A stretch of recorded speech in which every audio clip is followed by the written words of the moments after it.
Atomic Heart is a really cool game, made by possibly my new favorite developers in all of gaming in general, actually. Because Atomic Heart, unlike most games, has a very interesting sense of creative direction, and I think that might be important to why this review exists. So, let's dive into it today as I talk about Atomic Heart. It's more than just a thick robot girl.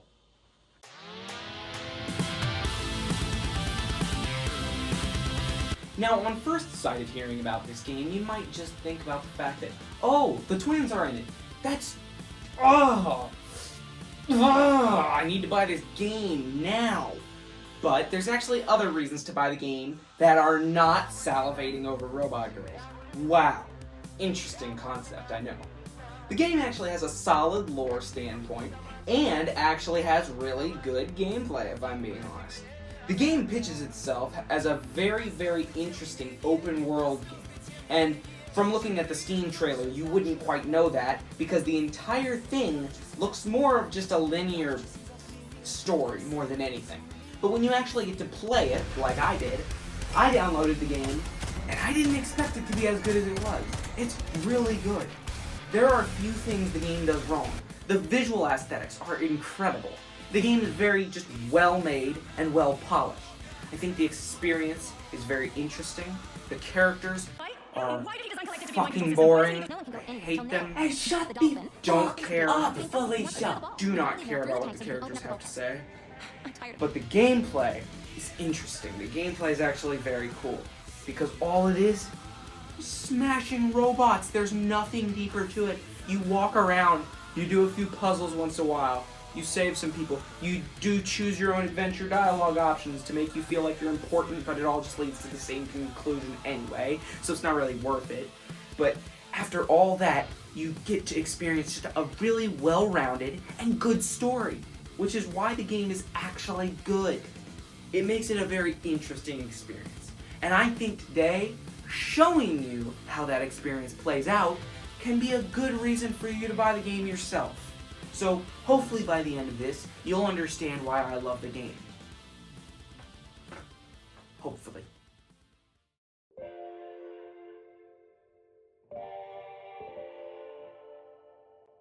Now, I won't get into the lore of the game that much today, because I know most of you don't really care about the lore. But I'll just say, even though the Steam trailers and all the images make you think, why is this there, why is that there, and why is any of this here in the first place, because it all looks so architecturally weird? Let's just say the entire game has a very unique and interesting way of explaining why everything should and is there, or should be and is there.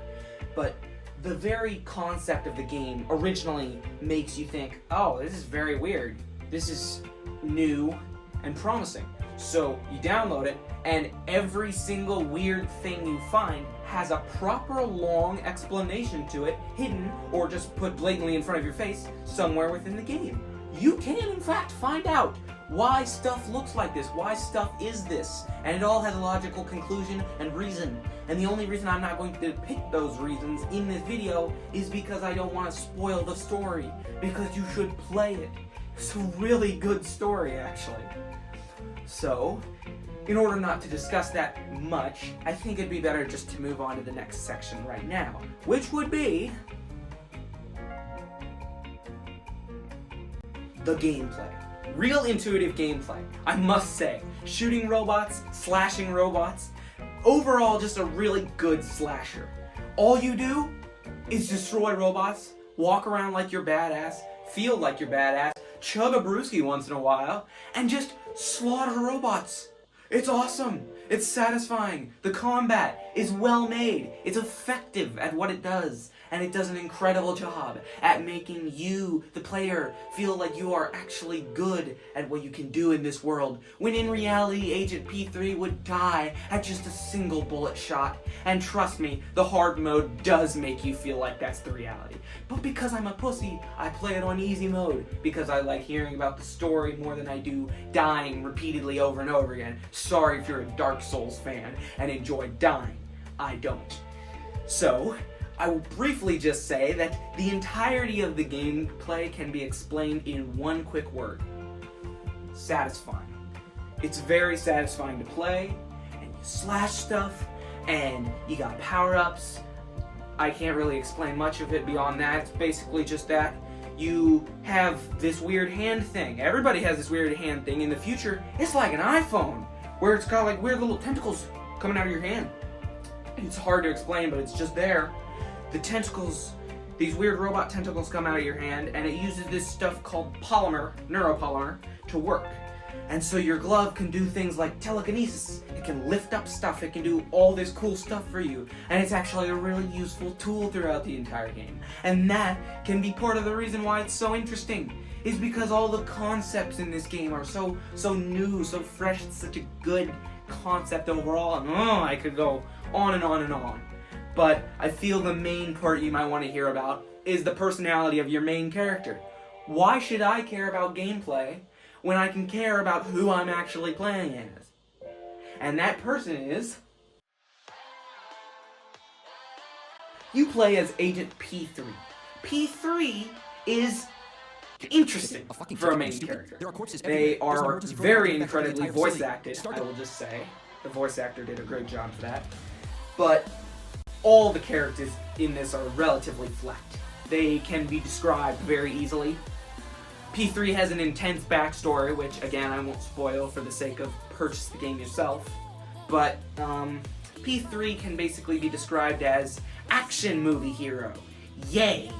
So he's super badass, and he thinks he's super badass, but he's not really that badass. At the same time, it's kind of a combination. It's very interesting. He has a catchphrase, crispy critters. Every 5 seconds when you're falling down an elevator shaft or you're getting your ass whipped by a robot, he's gonna say, crispy critters! Like it's some sort of interesting dialogue option, when it's really just kind of mediocre. But it's an interesting catchphrase.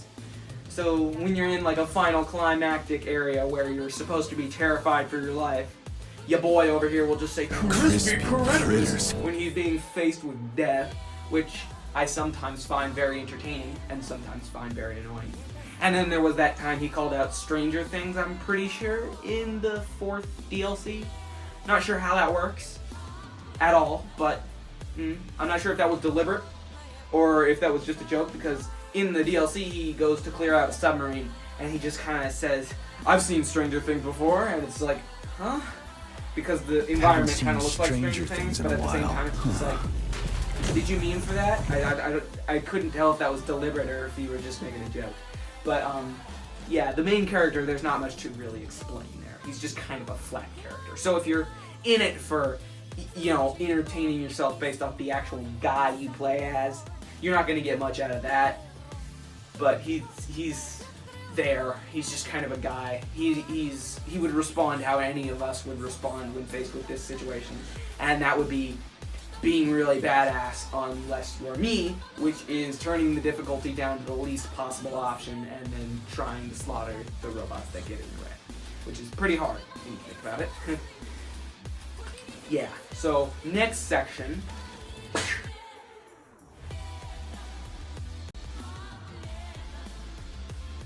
The environments in this game are really well made. They're really cool. Look at that thing. That's cool. Look at this thing over there. That's sick. All of the environments in this game are sick. It's just so well done. The art direction that led to anyone thinking that this would be a good structure to put in your game impresses me to this day. When I played it, I was like, yeah, that's really sick, actually. I really like that architecture. That's just really well made. And most of the scenes you can go to in the game are really well made and really interesting.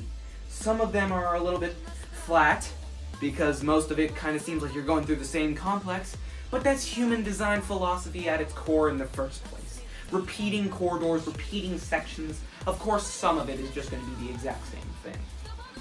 So there's not really much to explain there, other than the fact that the levels and the open world are very interesting, because the open world makes you think it's going to be a real big open world, but in all honesty, they don't do much with the open world concept, as the game is more linear than anything, so you just go from here to here to here to here, and they spread facilities all across this open map, where you can go to these facilities and get blueprints to upgrade your weapons. And it's like, that's really cool, but you don't have any ulterior motive to going to these other facilities.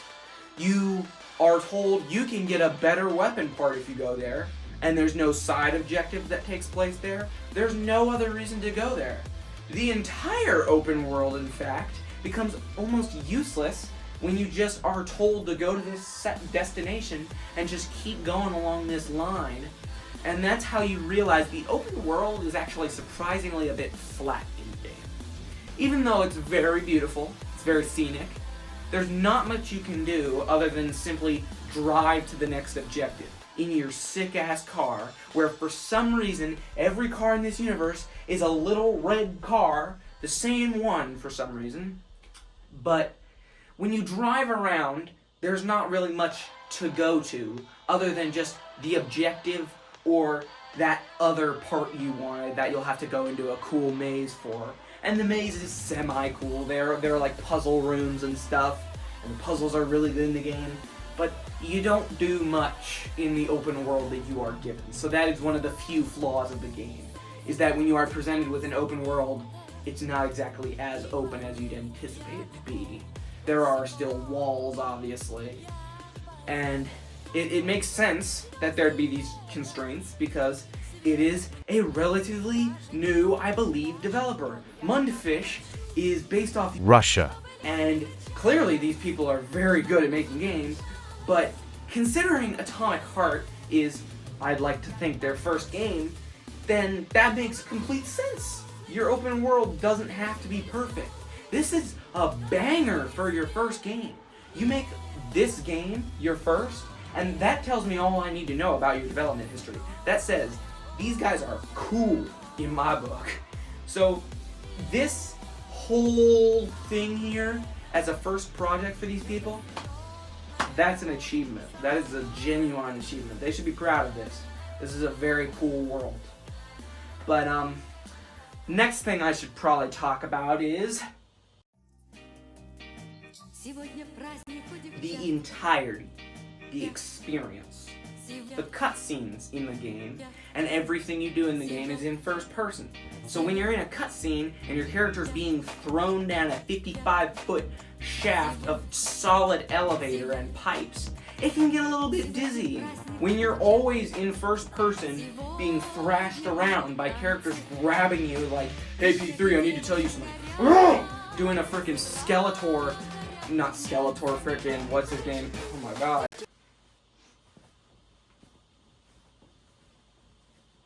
Whatever his name is from Mortal Kombat saying, get over here, they basically do that to you. So when all your assistant or friend characters, your side characters in the game go, get over here to talk, or whenever you move, it can get a little bit dizzying. Which is not a problem for me, because I don't get dizzy easy. But for most people, I assume that'd be a bit of a turnoff. Because the game does have a lot of jolting you around in fast-paced movements that are just kind of like, ooh, it's kind of concerning for most players because that would throw them off the game a little bit. But for me, it's fun.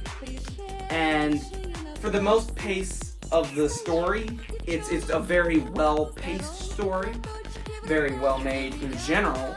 And for the entire experience overall, even though it does take place fully in first person, it surprisingly makes that work.